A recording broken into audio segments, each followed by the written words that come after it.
మరి ఈసారి రాయలసీమలో ఖచ్చితంగా క్లీన్ స్వీప్ చేస్తామని చెప్తున్నారు చాలా కాన్ఫిడెంట్ గా. ఉత్తరాంధ్ర విషయానికి వచ్చేసరికి అక్కడ పరిస్థితి ఎలా ఉంది మరి?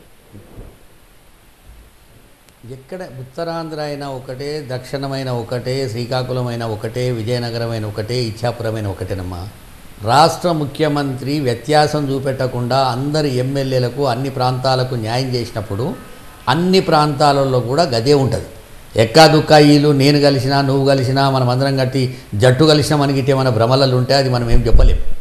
కానీ ప్రజలకు సేవ చేసే ముఖ్యమంత్రి ప్రాంతాలకు అతీతంగా, పార్టీలకు అతీతంగా అన్ని విధాల ఆదుకున్నాడు కనుక 2 సంవత్సరాలు కరోనా వచ్చిన తర్వాత కూడా, కరోనా వచ్చిందని చెప్పి కుప్పంకో రకంగా, పులివెందులకు రకంగా చూడలే. అన్ని జిల్లాలలో అన్ని కాన్స్టిట్యున్సీలలో కూడా ఒకేటటువంటి పందా తీసుకుండు కనుక అన్ని ప్రాంతాల్లో కూడా ఖచ్చితంగా వైనాట్ 175 అనేది రేపు స్పష్టంగా ముందు కనబడుతుంది మనకు. రైట్. మరి కోస్తాంధ్ర విషయంలో గెలుపంచనాలు ఏ విధంగా ఉన్నాయి? ఎక్కడైనమ్మా కోస్తాంధ్ర కావచ్చు, ఇంకోటి కావచ్చు, అది ఈస్ట్ వెస్ట్ కావచ్చు, లేదా శ్రీకాకుళం విజయనగరం కావచ్చు, విజయవాడ గుంటూరు కావచ్చు, రాయలసీమ కావచ్చు, అన్ని ప్రాంతాలలో కూడా జగన్మోహన్ రెడ్డి గారిని ఒకటే లైన్లో ప్రేమిస్తావు. నేను ఇప్పటివరకు చూసిన ముఖ్యమంత్రులు ఏదో అభివృద్ధి చేసినా లేకపోతే ఏదైనా సంక్షేమం చేసినా కొంతవరకే పరిమితం అవుతుండే.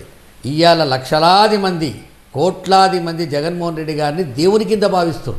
అది కరోనా విషయంలో కావచ్చు, తర్వాత విషయంలో కావచ్చు, నాడు నేడు స్కూళ్ళ విషయం కావచ్చు, ఇంగ్లీష్ మీడియం స్కూళ్ళ విషయం కావచ్చు, 17 ఆసుపత్రులు కట్టే విషయంలో కావచ్చు, మెడికల్ కాలేజీలు తీసుకొచ్చిన విషయంలో కావచ్చు, ముఖ్యంగా ఆడబిడ్డలందరూ కూడా మా అన్న, మా తమ్ముడు, మా మేనమామ అనేటటువంటి పరిస్థితికి వచ్చారు.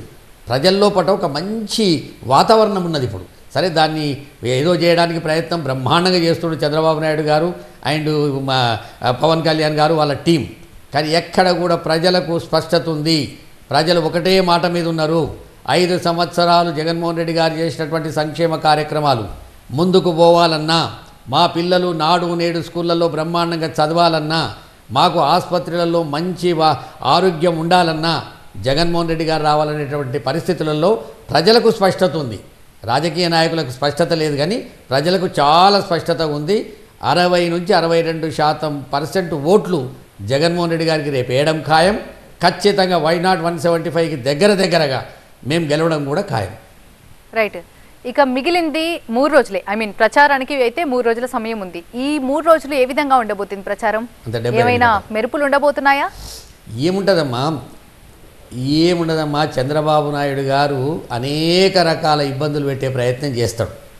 చివరకు ఎలక్షన్ కమిషన్ కూడా మేనేజ్ చేయడానికి రేపు రాబోయే రోజులలో ఖచ్చితంగా జగన్మోహన్ రెడ్డి గారు ముఖ్యమంత్రి అవుతాడు, మళ్ళీ నా బతుకు బజార్ పాలవుతుంది, నేను చేసినటువంటి ఈ తప్పుడు కార్యక్రమాలన్నీ కూడా జైలు పాలవుతున్న ఉద్దేశంతో నరేంద్ర మోడీ గారి దగ్గరికి 100 కంటే కూడా తక్కువ ఉన్న ఓట్లున్నటువంటి నరేంద్ర మోడీ గారి కాళ్ళ మీద పడి 6 పార్లమెంటు 10 ఎమ్మెల్యే సీట్లు ఇచ్చి ఇవాళ ఆయనకు జీవుదురు అనే పరిస్థితికి వచ్చింది.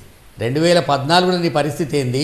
2019లో నువ్వు మోడీ గారిని నువ్వేమన్నావు, అమిత్ షాని నువ్వేమన్నావు, మిమ్మల్ని అమిత్ షా ఏమన్నాడు, మోడీ ఏమన్నాడు? ఇవాళ తగునామ్మా అని చెప్పి మళ్ళీ ఒక్క స్టేజ్ మీదకి వచ్చి 2019లో ఏవైతే మాట్లాడిండో ఇవాళ అవే మాటలు జగన్మోహన్ రెడ్డి గారి మీద మాట్లాడుతుంటే ఆంధ్రప్రదేశ్ ప్రజలంత అమాయకులు అనుకుంటున్నారమ్మా. అసలు వాళ్ళకు చేతనైతే ఇవాళ మోడీ గారితో చెప్పియానండి, వైఎస్ రాజశేఖర రెడ్డి గారు, స్వర్గీయ రాజశేఖర రెడ్డి గారు ఇచ్చినటువంటి ముస్లిం మైనార్టీస్కి ఇచ్చినటువంటి 4% రిజర్వేషన్ మేము ఖచ్చితంగా కొనసాగిస్తామని చెప్పించేటటువంటి ధైర్యం పవన్ కళ్యాణ్కు ఉందా, చంద్రబాబు నాయుడుకు ఉందా? అది లేదు.